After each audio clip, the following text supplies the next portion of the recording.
The community center was packed that evening. Every seat was filled, and people lined the walls whispering to each other as they waited for the meeting to begin. Linda Morrison walked through the crowd with her head held high, a folder clutched tightly in her hands. She'd been awake since 5 in the morning, rehearsing what she was going to say, checking her evidence one more time, making sure everything was perfect. She wasn't nervous. She was angry. For 3 months, Linda had poured her heart into the Riverside Community Garden. Every weekend, she was there with her gloves and tools, planting flowers, pulling weeds, organizing volunteer days. The garden wasn't just a hobby for her. It was her pride and joy, something beautiful she'd helped create for the whole neighborhood to enjoy. And then someone had destroyed it. The roses were the worst loss. 20 beautiful bushes that had taken 2 years to establish, suddenly brown and dying within a week. The tomato plants in the vegetable section had withered too, along with several herb beds that local restaurants had donated. Hundreds of hours of work, gone. Linda had her suspicions from the start, but she'd spent weeks gathering proof. She'd talked to other gardeners, checked the security camera footage from the parking lot, and pieced together a timeline. Now she was ready to tell everyone the truth. The council president, Mr. Patterson, called the meeting to order and invited Linda to speak. She walked to the front of the room, her shoes clicking on the tile floor. She could feel dozens of eyes on her, but she didn't look at anyone except the 5 council members sitting at the long table. "Thank you for letting me speak tonight," Linda began, her voice steady. "I'm here to talk about what happened at the community garden and, more importantly, who's responsible." She opened her folder and pulled out the first photograph. It showed the dead rose bushes, their leaves curled and brown, petals scattered on the ground like confetti after a sad party. "3 weeks ago, we discovered this," Linda said, holding up the photo. 20 rose bushes completely destroyed, along with tomatoes, herbs, and flowers that dozens of volunteers had spent months growing. At first we thought it might be a disease or bad weather, but the pattern was too specific, too deliberate. She pulled out another photo, this one showing a close-up of the soil. We had the soil tested. The lab found traces of commercial-grade herbicide. Someone had been dumping poison in our garden. A murmur ran through the crowd. Linda waited for it to die down before continuing. "I know this is serious, and I didn't want to point fingers without being sure, so I did my homework. I checked the garden schedule to see who had access. I looked at the parking lot cameras to see who was there during the times when the damage could have occurred. And I talked to witnesses." She turned slightly, and for the first time she let her gaze sweep across the room. It landed on an elderly woman sitting in the 3rd row, her face calm but her hands folded tightly in her lap. Mrs. Helen Chen, 72 years old, retired teacher, widow. She'd been part of the garden community for 5 years, longer than Linda herself. But that didn't matter now. Mrs. Chen had access to the garden during all the relevant times, Linda said, turning back to the council. She was seen there early in the morning and late in the evening, when no one else was around. "She has a key to the storage shed where we keep supplies, and according to 2 other gardeners, they saw her near the affected areas just days before the plants started dying." Linda pulled out more papers, laying them on the table in front of the council members. Printed emails, timestamps from the security footage, written statements from witnesses. "I didn't want to believe it either," Linda continued, and there was real emotion in her voice now. "Mrs. Chen has been part of this community for years. But facts are facts. The evidence doesn't lie, and we can't let personal feelings get in the way of doing what's right." She turned to face the crowd again, making eye contact with people she knew, people who trusted her. "This garden belongs to all of us. It's a place where families come together, where kids learn about nature, where neighbors become friends. When someone destroys that, there have to be consequences. We can't just look the other way because we like someone or because they've been around a long time. Actions have consequences, always." Her voice had gotten stronger, more passionate. She could see people nodding, murmuring in agreement. "People who abuse the trust of this community shouldn't be allowed to keep that trust," Linda said firmly. "If we don't hold each other accountable, what kind of message does that send? That it's okay to destroy other people's hard work? That rules don't matter? No, we're better than that." She looked directly at Mrs. Chen now. The older woman met her gaze, her expression unreadable. She didn't stand up. She didn't defend herself. She just sat there, quiet as stone. I'm asking the council to revoke Mrs. Chen's access to the community garden, Linda said, turning back to the table. Immediately and indefinitely. We need to protect what we've built together. Mr. Patterson cleared his throat. Does anyone else wish to speak? Two other gardeners stood up, both friends of Linda's. They echoed her concerns, confirming they'd seen Mrs. Chen at the garden during suspicious times, supporting Linda's timeline. One mentioned that Mrs. Chen had seemed secretive lately, less friendly than usual. Mrs. Chen's daughter, visiting from out of town, tried to stand and speak, but her mother touched her arm and shook her head. The daughter sat back down, tears in her eyes. The council deliberated for only 15 minutes. When they returned, the vote was unanimous. Mrs. Chen was banned from the community garden, effective immediately. She was asked to return her key within 24 hours. Linda felt a rush of relief mixed with something else, something that felt uncomfortably close to guilt. But she pushed it away. She'd done the right thing. She'd stood up for the community, presented the evidence, let the facts speak for themselves.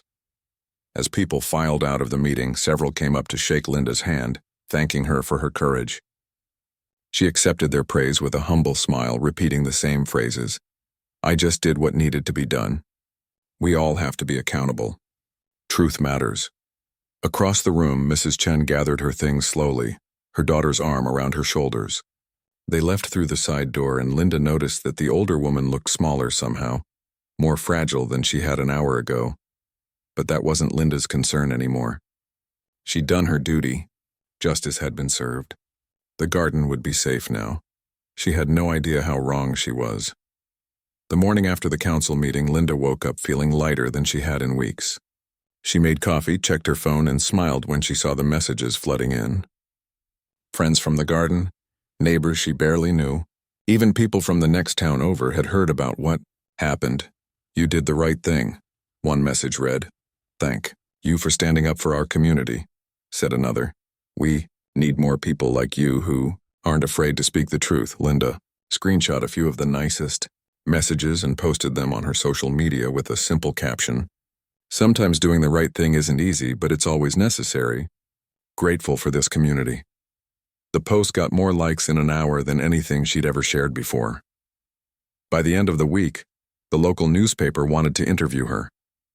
The reporter, a young woman named Jessica, met Linda at the coffee shop downtown. She had a recorder and a notebook, and she asked all the right questions. What made you decide to investigate? Jessica asked. Linda stirred her latte, choosing her words carefully. I think we all have a responsibility to protect the things we care about. The garden isn't just mine. It belongs to everyone. When I saw what happened to those plants, to all that hard work people had put in, I knew I couldn't just stay silent. Someone had to find out the truth. And you weren't worried about confronting someone who'd been in the community longer than you? Of course I was worried, Linda admitted. But being worried doesn't make you wrong.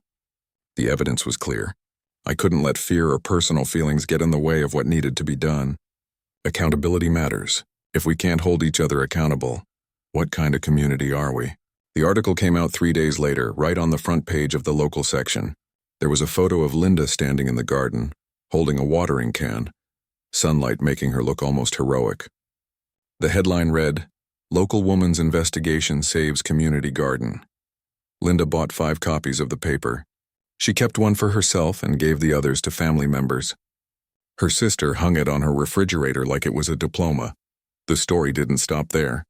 A regional news blog picked it up, then a gardening website, then a community organizing forum. Suddenly, Linda wasn't just known in her neighborhood. People from 3 counties away knew her name. She started getting invited to speak at other community meetings. A neighborhood association 2 towns over asked her to talk about grassroots accountability. A local radio station wanted her thoughts on community leadership. Linda said yes to everything. At each event, she told the story. The dead roses, the investigation, the evidence, the difficult decision to speak up. She always made sure to emphasize the same points. Truth matters, actions have consequences, and real leadership means doing the hard thing even when it's uncomfortable. People like to avoid conflict, Linda said during one talk, her voice confident and clear. They see something wrong, and they look the other way because confronting it is awkward or scary. But that's how problems get worse. That's how bad behavior becomes accepted. We have to be willing to stand up and say this isn't okay, not in our community. The audience always applauded, always. Linda organized a fundraiser to replace the damaged plants. She expected maybe 30 or 40 people to show up. Over 200 came. They raised enough money to buy new roses, vegetables, herbs, and even install a small memorial bench with a plaque that read, "Grown with love, protected with courage." The mayor came to the ribbon-cutting ceremony. He shook Linda's hand and posed for photos. He called her exactly the kind of citizen we need more of. Linda's social media following grew from 200 to over 3,000. People shared her posts about integrity, community values, and standing up for what's right. Her words were being quoted in other people's posts, sometimes without even crediting her. Actions have consequences. Truth matters more than comfort. Real leaders do the hard things. She saw her own phrases appearing in neighborhood newsletters and community group chats. It felt good. It felt like she was making a real difference. But there was one person who never showed up to any of the events, never liked any of the posts, never sent any congratulatory messages. Mrs. Chen. Linda saw her occasionally from a distance, once at the grocery store, moving slowly down the cereal aisle with her daughter beside her, once at the pharmacy, waiting in line for a prescription, once outside the library, sitting on a bench and feeding the birds. Every time, Mrs. Chen looked smaller somehow, quieter, like she was folding into herself. Linda's husband mentioned it one night at dinner. Saw Helen at the post office today. She looks like she's aged 10 years and 2 months. Linda stabbed at her salad. Well, that's what happens when your actions catch up with you, I guess, her husband said slowly. Her daughter's been staying with her a lot. I heard she's thinking about moving Helen into her place, maybe selling the house. She's old, Linda said, not looking up. Maybe that's for the best anyway. But that night, lying in bed, Linda found herself thinking about Mrs. Chen sitting alone on that library bench. She pushed the thought away. She'd done nothing wrong. The evidence had been clear. The council had agreed. Everyone had agreed. She scrolled through her phone instead, reading the new comments on her latest post about community standards. Someone had called her an inspiration. Someone else had said her story had motivated them to speak up about a problem in their own neighborhood. See, she was helping people. She was making a difference. The next morning, Linda was invited to write a guest column for the newspaper's online edition about trust and accountability in community spaces. She spent all day on it, polishing every sentence, making sure her message was clear and powerful. Communities are built on trust, she wrote. When someone breaks that trust, they break something in all of us. We have a duty to protect each other, to speak up when something's wrong, to ensure that people face the consequences of their choices. That's not cruel. That's not heartless. That's love. Real love means holding people accountable. The column got shared 400 times in the first hour. Linda felt proud. She felt vindicated. She felt like everything she'd said, everything she'd done, had been absolutely right. She had no idea that everything was about to fall apart. She had no idea that her own words, the ones being shared and quoted and praised, would soon become the sharpest weapon anyone could use against her. She had no idea that the real truth, was about to destroy everything she'd built. Linda's son Tyler had always been a good kid. Not perfect, but good. He got decent grades, had nice friends, stayed out of serious trouble. So when he started acting strange 3 months after the council meeting, Linda noticed right away. It started small. Tyler stopped finishing his meals, pushing food around his plate until Linda gave up and cleared the table. He spent more time in his room with the door closed. When she asked him how school was, he'd mumble fine and disappear upstairs. Teenager stuff, her husband said. They all go through phases, but this felt different. Tyler had always been chatty, always eager to tell her about his day. Now he barely looked at her. His eyes had dark circles underneath them, and sometimes Linda heard him pacing in his room late at night. She tried everything. She asked if something was wrong at school. She asked if he was having trouble with friends. She offered to take him out for dinner, just the two of them so they could talk. Tyler said no to everything. He was fine. Everything was fine, except it obviously wasn't. Then one evening, about a week later, there was a knock on the door. Linda opened it to find Tyler's girlfriend standing on the porch. Bethany was a sweet girl, polite and smart, but right now she looked terrified. "Mrs. Morrison, I need to talk to you," Bethany said quietly. "It's about Tyler." Linda's heart dropped. She invited Bethany inside, led her to the kitchen, and closed the door so Tyler wouldn't hear from upstairs. Is he okay? Is he hurt? Not physically, Bethany said, twisting her hands together. But Mrs. Morrison, he's not okay. He's really not okay. And I think you need to know why. Linda sat down, suddenly feeling cold. What happened? Bethany took a deep breath. He told me something. About the garden. About what really happened to those plants. The room seemed to tilt sideways. Linda gripped the edge of the table. What are you talking about? It wasn't Mrs. Chen, Bethany said, her voice barely above a whisper. It was Tyler and his friends. It was an accident, but it was them. For a long moment, Linda couldn't speak. She couldn't even breathe properly. The words didn't make sense. They couldn't make sense.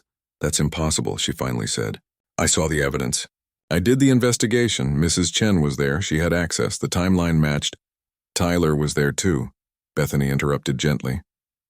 He and his friends were using that corner of the garden, the quiet part behind the shed. They'd go there after school sometimes to, hang out where adults wouldn't see them.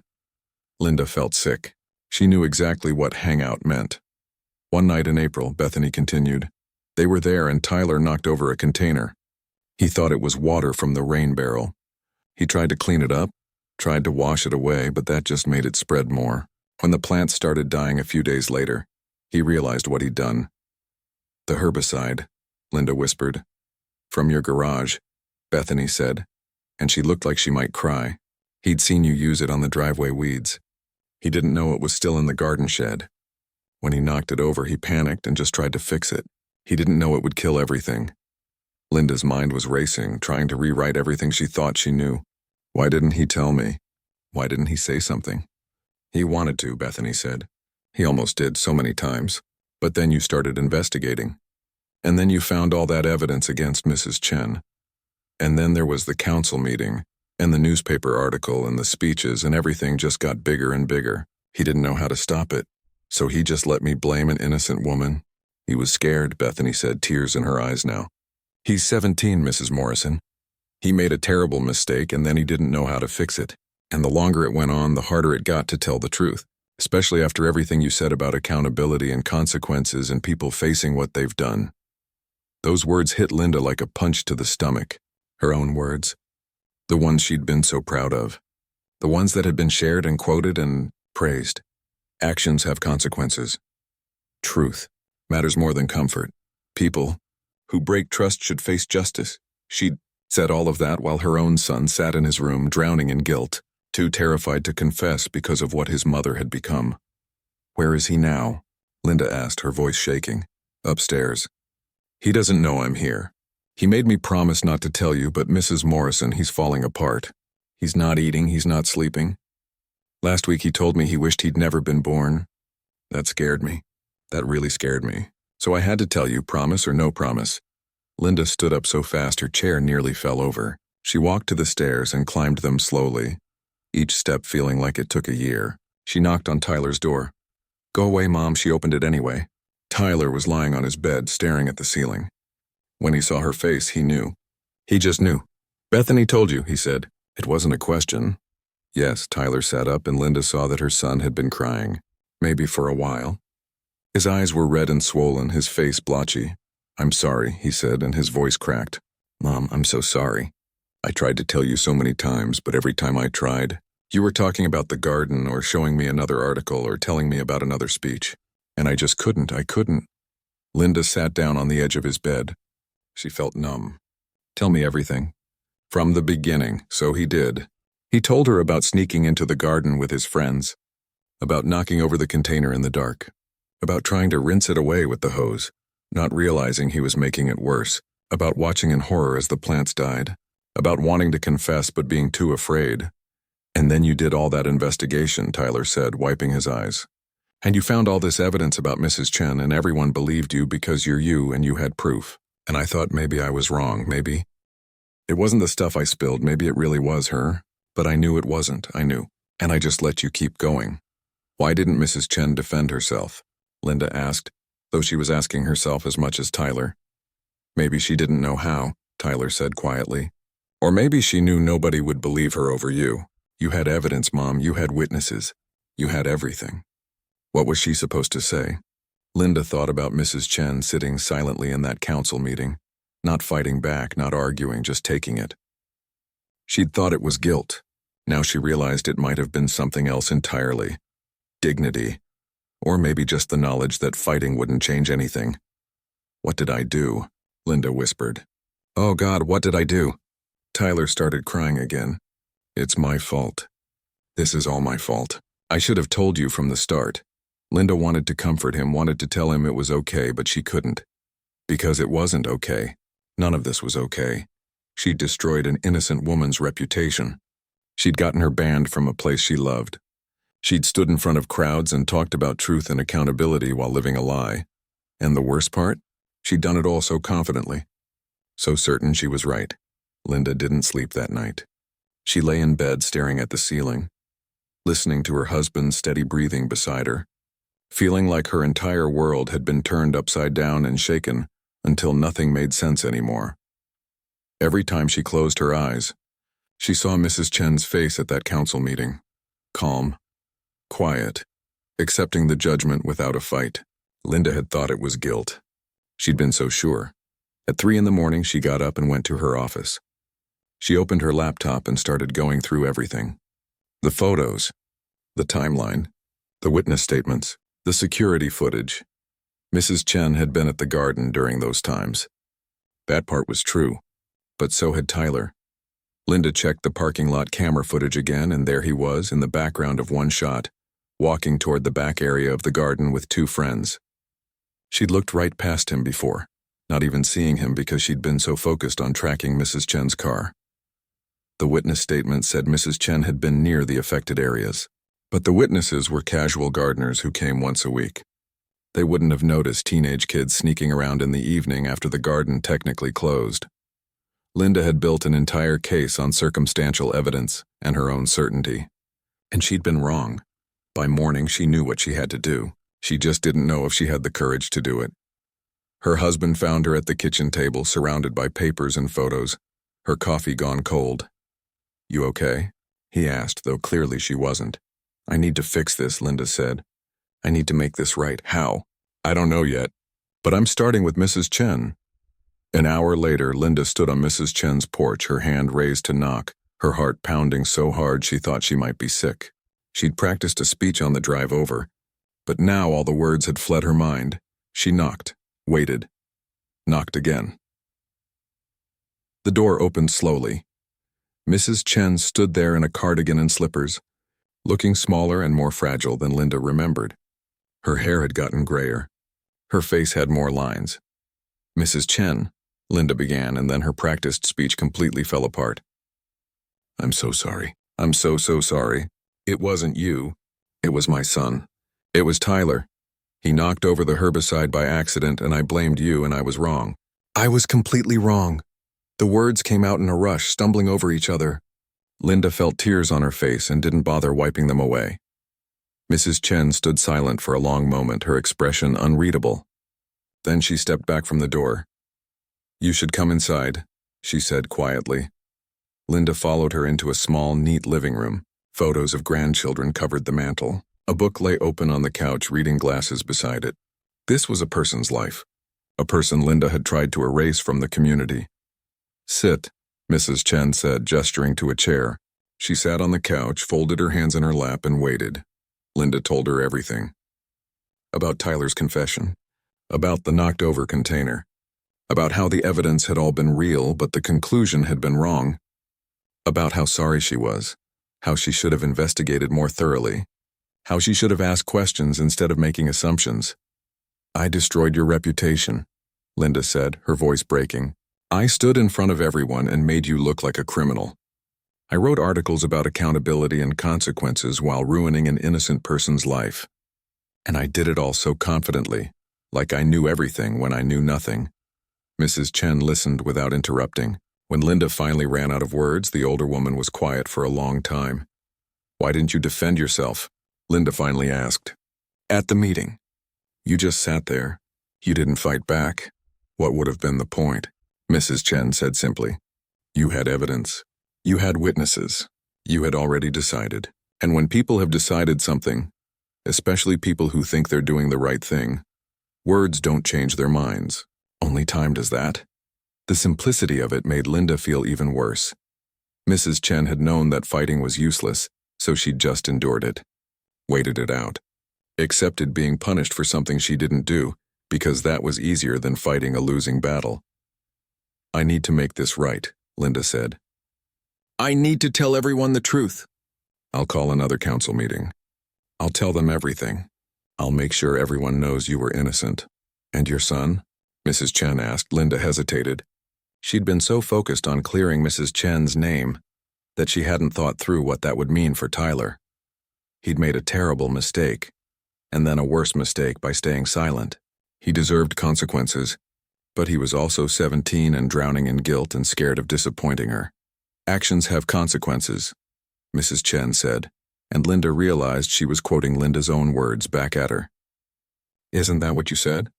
"At the meeting. In your speeches. In your newspaper column." It hurt hearing those words from someone she'd hurt. It hurt more because Mrs. Chen wasn't being cruel. She was just stating facts. "He does need to face consequences," Linda said quietly. "And so do I. I'm the one who turned an investigation into a crusade. I'm the one who didn't check my evidence carefully enough. I'm the one who ruined your life because I was so sure I was right." Mrs. Chen looked at her for a long moment. "What will you tell people?" "The truth, all of it. That Tyler caused the damage accidentally. That I investigated poorly. That you were completely innocent and I owe you an apology that can never be big enough. And then I'll resign from every position I have in the garden. I'll step back from community organizing. I'll do whatever it takes to try to repair the damage I've done, even though I know I can never fully fix it." Mrs. Chen stood up slowly and walked to the window. She looked out at her small front yard, at the street beyond, at the neighborhood that had turned against her because of Linda's words. "I've been thinking about moving," she said. "My daughter wants me to come live with her in Oregon. I've been in this house for 30 years, but lately it doesn't feel like home anymore. People look at me differently now. Even the ones who try to be nice, I can see it in their eyes. They still wonder if maybe I did it after all." Linda felt like she'd been punched. "Mrs. Chen, I'm so sorry. If I could take it all back." "But you can't," Mrs. Chen said, not unkindly. "That's the thing about words, Linda. Once they're out there, once they've spread and been shared and believed, you can't take them back. You can correct them, but the damage is already done. So what do I do?" Mrs. Chen turned from the window. "You tell the truth. You face the consequences just like you said everyone should. And then you learn to live with what you've done. That's all any of us can do." Linda nodded, tears streaming down her face. "Can you ever forgive me?" "I don't know," Mrs. Chen said honestly. "Right now I'm just tired. I'm tired of being angry and hurt and scared to go outside. Maybe someday I'll be able to forgive you, but not today." "That's fair," Linda whispered. "That's more than fair." She stood to leave, and Mrs. Chen walked her to the door. As Linda stepped onto the porch, the older woman spoke one more time. "Linda, there's one thing you should know. I did see your son at the garden that night. I saw him and his friends, saw them in that back area. I was going to talk to you about it, mention that maybe we should keep an eye on that section. But then the plants died and you started investigating, and then everything happened so fast. I thought about saying something, but by then you wouldn't have believed me anyway." Linda felt the weight of that revelation settle on her shoulders. Mrs. Chen had known. She'd seen Tyler, and Linda had bulldozed right past that truth because she'd already decided what the story was. "I'm sorry," Linda said again, uselessly. Mrs. Chen just nodded and closed the door. Linda walked back to her car, got in and sat there for a long time. Then she pulled out her phone and started making calls. The council president first, then the newspaper, then everyone she'd involved in her crusade against an innocent woman. It was time to face the consequences. Time to practice what she'd preached. Time to let her own words come back to haunt her. The emergency council meeting was scheduled for Thursday evening.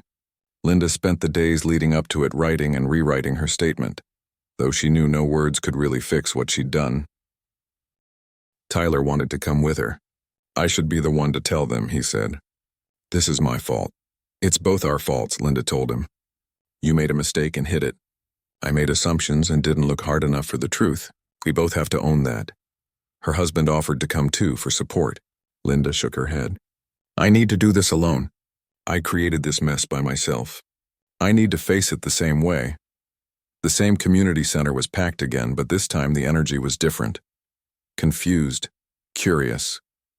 Linda had only told the council president the basics over the phone. Nobody else knew what this meeting was about, just that Linda Morrison had called it urgently. She saw familiar faces in the crowd. People who had praised her, people who had shared her articles, people who had called her a hero. She wondered how many of them would still be speaking to her by the end of the night. Mrs. Chen wasn't there. Linda had called to invite her, to tell her she didn't have to come if she didn't want to, but that she deserved to be present to hear the apology publicly. Mrs. Chen had politely declined. "I've heard enough," she'd said. "You do what you need to do." Mr. Patterson called the meeting to order and gave Linda the floor.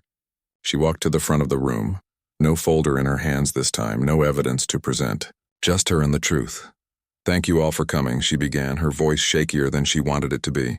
"I asked for this meeting because I need to tell you something important. Something that's going to be hard to hear and even harder for me to say." She took a breath. 3 months ago, I stood in this same spot and accused Mrs. Helen Chen of destroying the community garden. I presented evidence. I was convincing. You all believed me because I seemed so certain. The council voted to ban her from the garden based on my investigation. People were leaning forward now, sensing something big was coming. "I was wrong," Linda said, and the room went completely silent. "Mrs. Chen didn't destroy those plants. My son Tyler did. It was an accident. He and his friends were in the garden after hours, and he knocked over a container of herbicide that I had stored in the shed. He didn't mean to do it, but he did, and then he was too scared to tell me." The murmurs started, rippling through the crowd like waves. "But here's the thing," Linda continued, her voice getting stronger. "Tyler being scared isn't the real problem.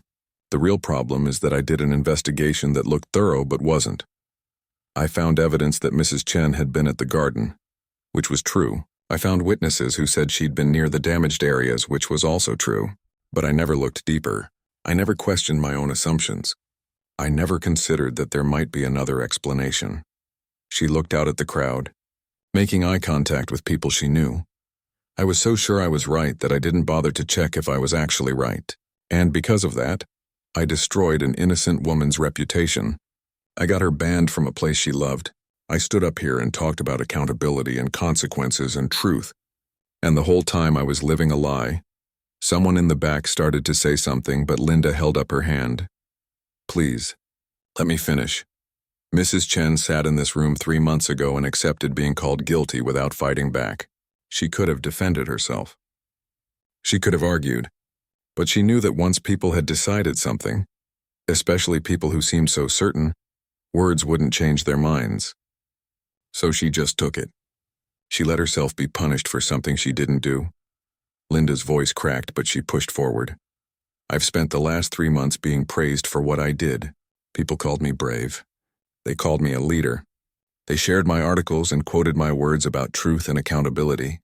And every single bit of that praise was based on a lie, based on me being wrong and too arrogant to realize it." She pulled out a piece of paper, her hand trembling.